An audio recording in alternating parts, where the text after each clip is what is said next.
Итак, приветствуем вас! Сегодня мы взяли себе время для того, чтобы рассказать, вообще провести небольшую экскурсию по тому участку, по тому дому, где мы находимся в данный момент.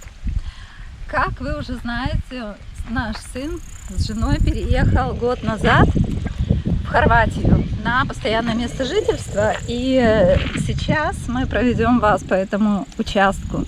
Итак, у них здесь пока в аренде 8 гектар земли. И вот, начиная от ворот, от въезда до тех столбов, здесь полностью до леса.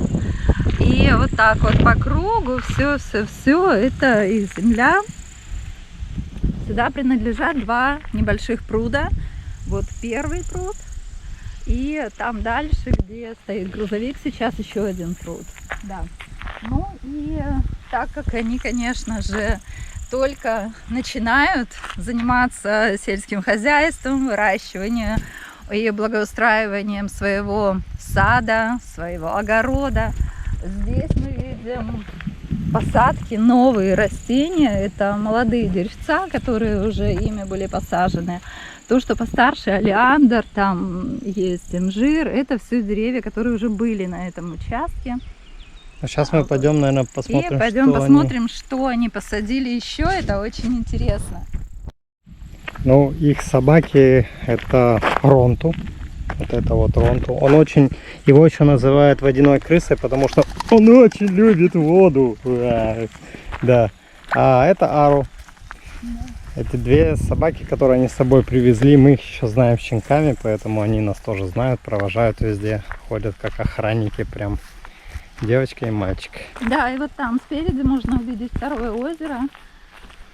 Тоже пруд. Не озеро, как пруд. Да. Вот. Ну и теперь уже можно немножко рассказать, что же здесь за деревья. Здесь начинаются все фруктовые деревья. Они молодые. Еще, конечно, в этом году еще нет урожая.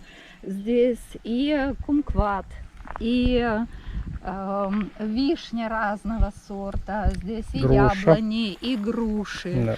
И вот даже маленькое деревце можно посмотреть, и уже оно плодоносит, уже целая груша на нем зреет. Здесь мы хотим обратить ваше внимание на такие вот молодые саженцы. Это совсем молоденькие деревья. Дерево называется лесной орех или фундук. Таких саженцев здесь 60 штук. Но самое интересное в этом не то, что здесь просто они фундук посадили, а то, что корни этих саженцев, они заражены специально трюфелем. То есть когда-то, конечно, это должно пройти пару лет, 3-4 года, но уже это довольно-таки для деревьев короткое время можно будет собирать этот очень дорогостоящий ценный гриб трюфель. То есть двойная такая польза от дерева. Вверху орехи, снизу в корнях трюфели. Классно. Идея шикарная. Ну и радость вот свободы. Как только они переехали сюда, собаки ни разу не ходили нигде с ошейником. И это, конечно, это и означает само понимание свободы. Красавица. Здесь граница их идет практически там, где стоит трактор, да, экскаватор, вот где видно вот эти вот кусты, оттуда идет граница. А что там за кусты, что там делают? Там убирают вот с такого пруда, здесь вот тоже такой канал, ручей, да. Канал. И с этого канала убирают траву, чтобы более-менее вода начала двигаться и утекать, потому что сейчас идет такой, застой. Там дети посадили картошку, несколько видов, чтобы вообще понять, какая картошка здесь растет, а какая нет. Они уже поняли, допустим, что всего два сорта здесь более-менее в Хорватии растет, из-за жары, конечно, из-за земли. Уходишь, да, Свет? Да, ухожу. И собак с собой забираешь? Собаки сидят у меня.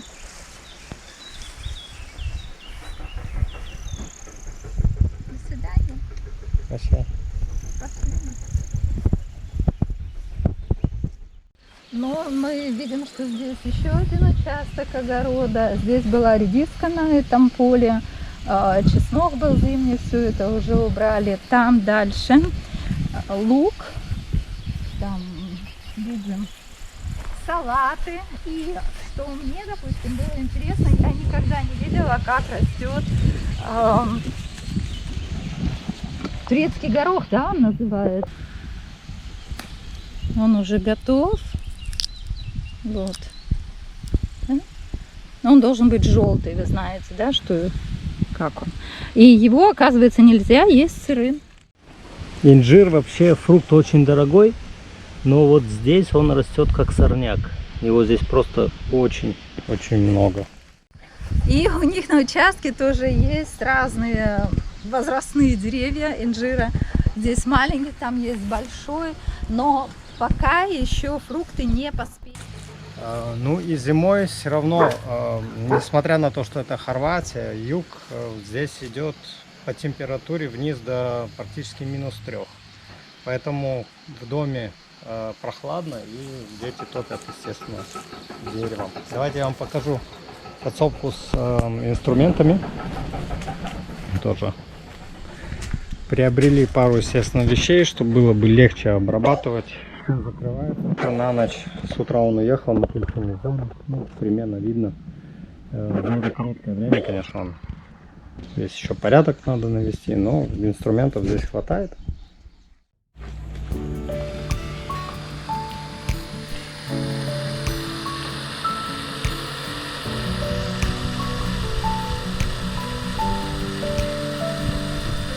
Это будет мыльница.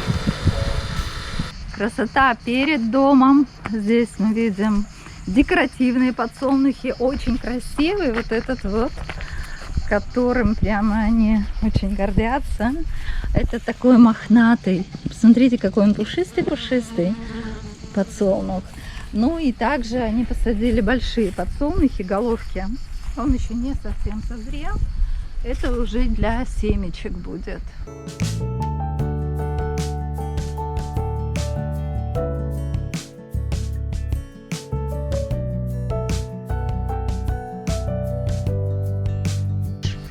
Это их домик, кстати, ну, как мы сказали, мы вовнутрь не будем заходить, а с террасы снимем, да?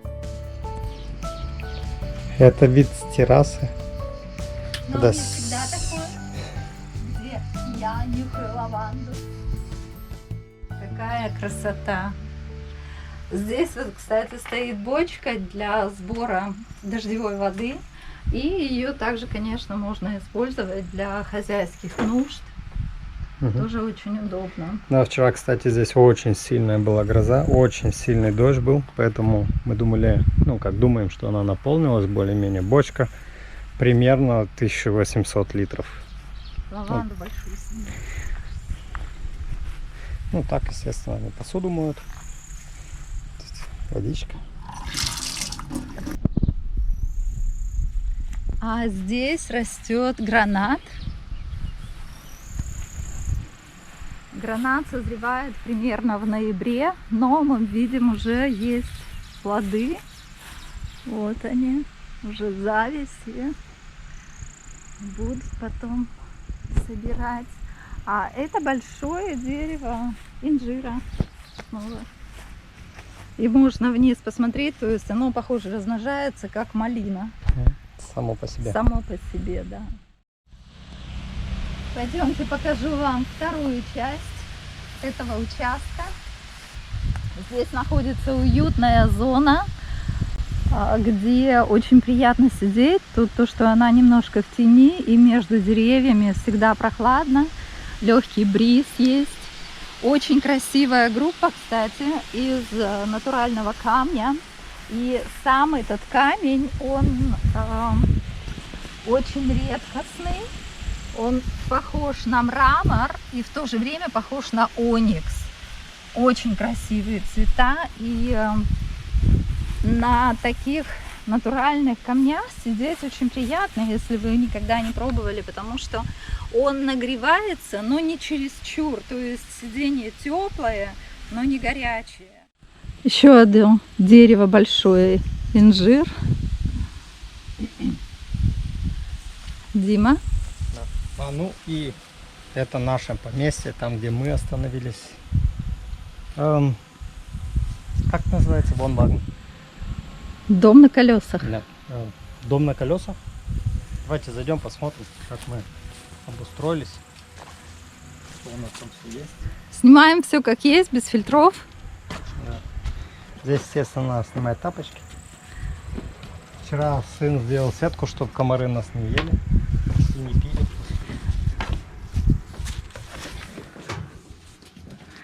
Спальня. Светуська, добавляешь, что здесь?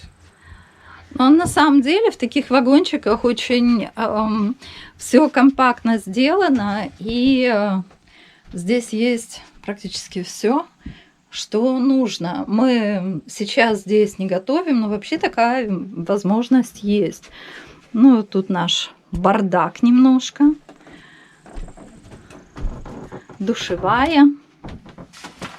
Душ. Зубки почистить, все есть. Вода просто стекает туда вниз, да? То есть ты просто закрываешься там снутри, да, и моешься. Да, то есть здесь все герметично. Здесь ничего да. не Большие шкафы, много места для хранения. Наши чемоданы, которые мы не распаковали еще. Вот. Ну и еще есть спальные места, то есть здесь могут жить 4 человека свободно. Да, если диван раскладывается, то даже и 5 человек. Вот. Нам здесь на самом деле очень нравится, и у нас здесь очень спокойный и глубокий сон. Здесь, по-моему, единственное место за последние, не знаю, 2 года. Да, вот я дома реально, когда сплю, мне снится ночью по 2-3 сна, потому что нету глубокого сна. А тут 2 ночи я вот усыпаю, ну там, в 11 и просыпаюсь только утром, понимаю, что мне ничего не снилось. Это действительно отдых. Это как терапия. Да? Терапия. Глубокий отдых такой, когда нервная система полностью отдыхает, перезагруз такой идет. Здесь никаких звуков нет, да, понимаешь, здесь лес, там я не знаю сколько километров, ничего нету ни в ту, ни в другую, ни в третью сторону, то есть ты здесь живешь просто на отшибе. Вот такая красота. Ну, как вам? Пишите комментарии, хотели бы вы так? Быть может, у вас так же. Рассказывайте.